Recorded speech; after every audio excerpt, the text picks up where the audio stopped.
Today I'm going to be showing you a recipe for seaweed wrapped crispy tofu finished in Asian barbecue sauce.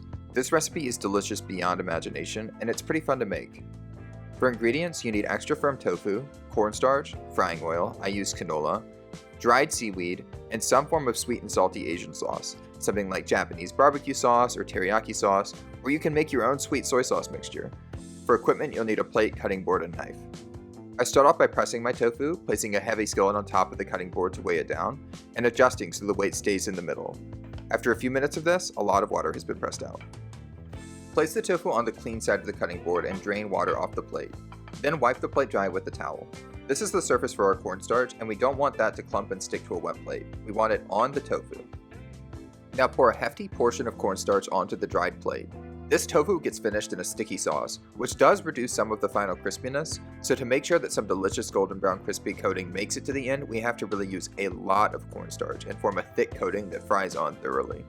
Now we cut the tofu into 12 pieces by first cutting down its thin side, then cutting the long part of the rectangle into 3, and then cutting the short part of the rectangle in half. I missed part of this process, but after cutting the tofu, cut 12 long strips from the dried seaweed, also called nori. They need to be long enough to go all the way around the cut tofu pieces. And then wrap each tofu with a piece of nori. The nori may want to slide off, so set the wrapped tofu down on the crease side so the seaweed is pressed on a bit and over time starts to stick better. Once all the pieces are wrapped, it's time to toss them in cornstarch. I really press the pieces in on each side to make sure there's a strong layer. This is the source of crispiness and it needs to survive the sauce later. I don't wipe any off either. I want this crunchy layer to be thick.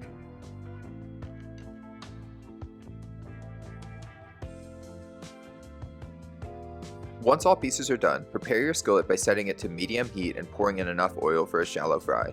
I have a large cast iron skillet, so I can fit all my pieces in one go.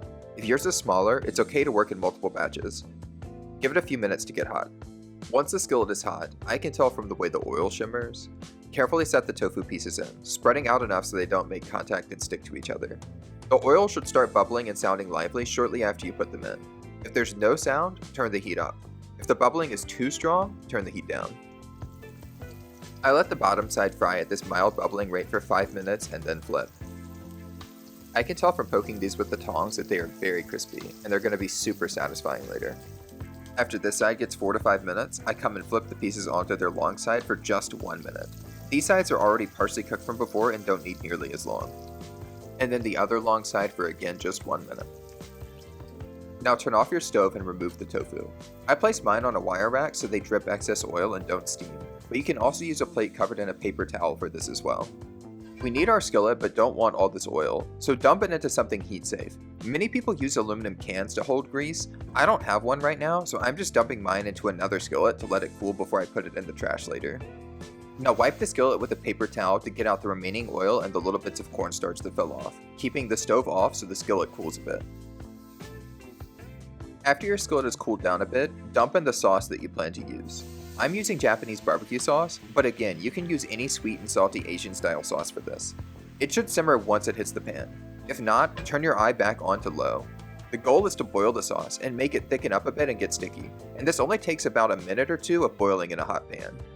After that minute or two, turn your eye back onto low to keep things hot and start setting the tofu back into the pan.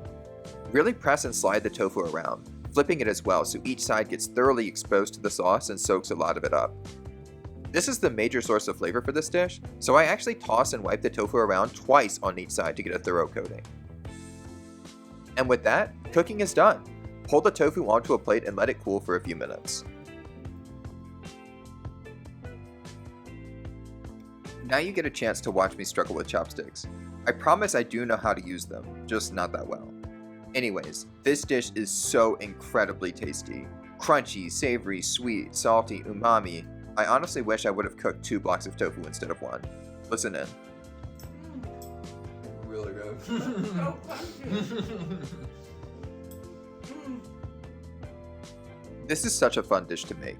It's really engaging cooking, and the final product is rewarding beyond words. I've made this dish for friends and family before, and it's a huge winner. I've had several people ask me for the recipe. You know who you are, and this video goes out to you. Thank you for watching. If you like what you saw, please like and subscribe.